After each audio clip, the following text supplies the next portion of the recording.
Hello. I wanted to do a review of this new guitar I got, new to me, and that is an ESP MH100QM. Now, this is the LTD model. It's not an ESP, so it's made in Korea. But first off, just a little housekeeping. I wanted to say that I'm going to be using my Egnator tweaker. And this is pretty much set up to be like a clean Marshall. So the pedals I'm going to be using, you can see I have to use a little bit of Hall of Fame reverb because the amp doesn't have built-in reverb. And for the most part, I'm really just going to be using the Jekyll and Hyde overdrive, which has overdrive on one side and distortion on the other side. So just so you know. So a little bit more about this guitar. This is a made in China model. Back in the day they made these in Indonesia and stuff, but I guess this one here is probably a 2009 model based upon the serial number. Now, a couple things about this, and I had to decide between this and an SG, and I decided to let the SG go because a couple of things. For one, the finish on this guitar is actually pretty nice. I wish it were a little bit lighter blue so you could actually see the flame or the quilt maple on there a little bit better. But when you look at it up close, it's a pretty slick looking guitar. It also features a Floyd Rose Special bridge. So if you could see the bridge here, this is a Floyd Rose Special, and it's finished in what they call black chrome. That it's got your standard control for a Super Strat. ESP pickups, these are called LH150s, which I think are really not bad. For this kind of guitar, they're pretty balanced, so I don't find them to be overly bassy. I don't find them to be overly ice picky, so I think they're pretty balanced for this kind of application. A couple things I really like about this guitar are, and probably the reason why I kept it was because the frets on this guitar are extra jumbos, and even though they hadn't been polished and I got it in pretty bad shape, the frets, they look like stainless steel to me because they were really shiny, even though this guitar was really old and not very well kept. Another thing too is that the dot inlays are not just regular plastic dots. They are, I guess, mother of pearl dots, so that looks a little bit more high-end. Features a locking nut like you would expect. The back of the guitar, really nothing special here. Although, I can see, though, when they did the truss rod and the neck here, this neck piece is separate. So this is a three-piece neck here, plus a scarf joint up here, so and a little bit of volute here, so it makes it a little bit less prone to breaking. So I think this would be a pretty durable guitar actually, and I think the back actually looks just as maybe even more attractive than the front because you can actually see the grain a little bit better. But another thing that's cool about this guitar is the way they did this plate here. If you can see at an angle, it's actually thinner here. Once you get up towards the base of the neck, it's a little bit thinner than it is back here.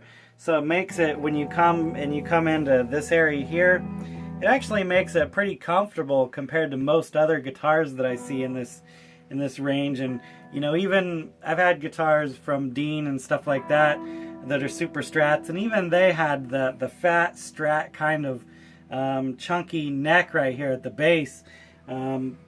But this one here actually gives you a little bit better access than that. So I'm pretty happy about that. So why don't we go ahead and hear what this sounds like. So basically,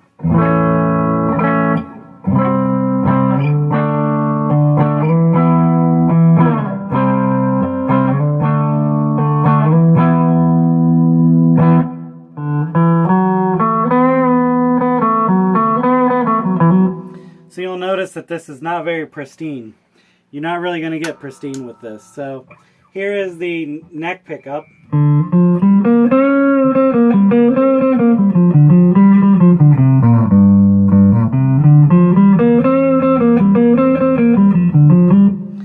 actually think that the neck pickup on this guitar, unlike some others that I've had, it actually seems like the character, like the punchiness and stuff, is actually pretty similar to the bridge pickup. And I think maybe that's because they're really not the worlds apart as far as the output and the resistance in them, because I think the bridge is like 16K and the neck I think is around 13 something, so they're actually pretty similar. I mean, you get a little bit more bass out of the neck, so if you were doing some rhythm stuff, I think actually it kind of reminds me of the Seymour Duncan Black Winters I have in another one of my guitars, and that is that even though it's considered usually a rhythm pickup in the neck position, if you EQ it right, you can actually do leads and stuff, and it sounds pretty balanced in the bridge and the neck position. So I kind of like these pickups. They're probably going to stay in here,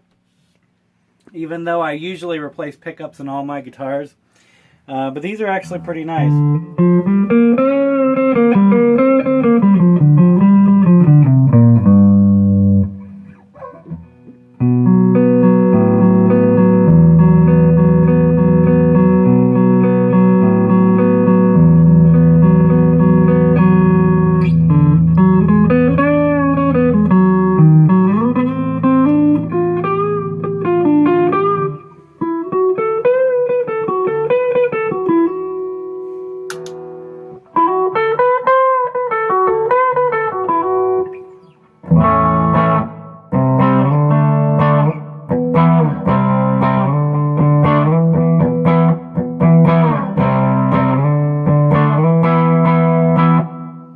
So you can kind of see that if you push the strings a little bit, you can actually, it's really on the edge of breakup already.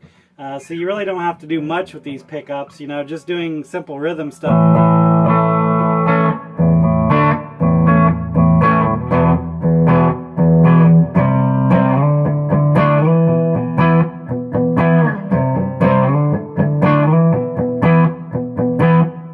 So just doing simple rhythm stuff, these get pretty dirty. So I'm going to go ahead and do the overdrive, which is pretty much based on a tube screamer.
So I'm going to go ahead and go to distortion. Now, I have the distortion set pretty much to the mids and halfway, and a little bit more on the treble. So this is going to be kind of like your modern metal sound, I guess.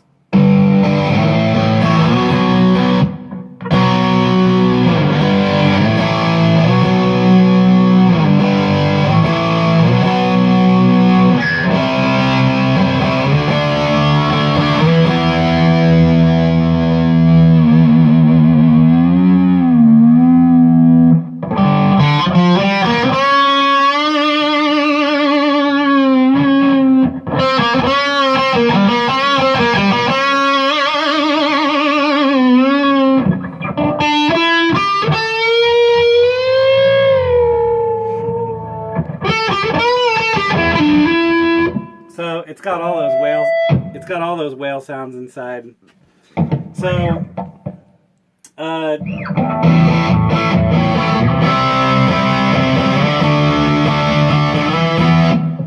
So now what I want to do is I want to kind of scoop it out a little bit. So if you wanted more, I guess, of an 80s kind of thing, I'm going to go ahead and turn the mids down on this pedal.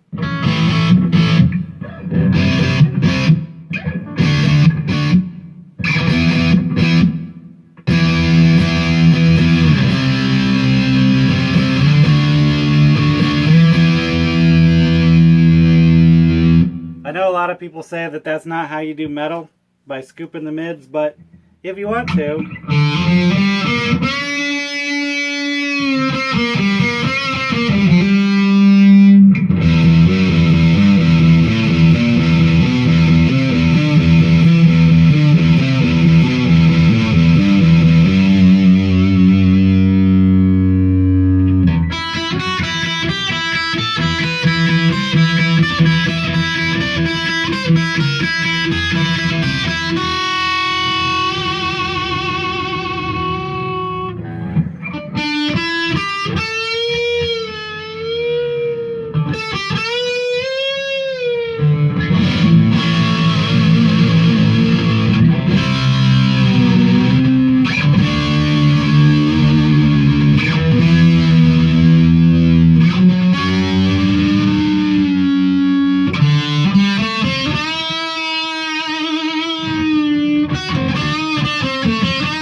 Now, another thing I'll mention about this, and I want to show everybody, is that one thing that a lot of people hear, and if you're a beginner guitar player, you may be afraid of a Floyd Rose bridge, but I wanted to kind of get a good view on this bridge here, and the secret to a Floyd Rose really is setting up the bridge even.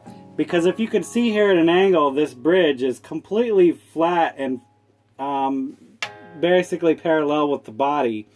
What happens is if you don't adjust the springs properly and that bridge is tilted up or tilted down a little bit, you're going to have huge tuning stability problems because any little change will go out of tune. But like right here, it's really balanced on the knife point. So as long as you keep these somewhat balanced with the fine tuners here, I mean, I've gone days where I've picked up this guitar a couple days later and it's still perfectly in tune. So if you do it right, they're not that bad, and it's really not that hard to learn how to do a Floyd Rose bridge. So it's really all about balancing the springs in the back, and I will say it'll take you a lot of times. If I change strings, it's going to take me an hour to change strings, but the end result is worth it. Also keep in mind, if you ever play a Floyd Rose or any kind of floating tremolo, that you really want to consider having a backup on stage at all times, because as soon as one of these strings break, it throws your tuning completely out. So keep that in mind, and that's pretty much all I have.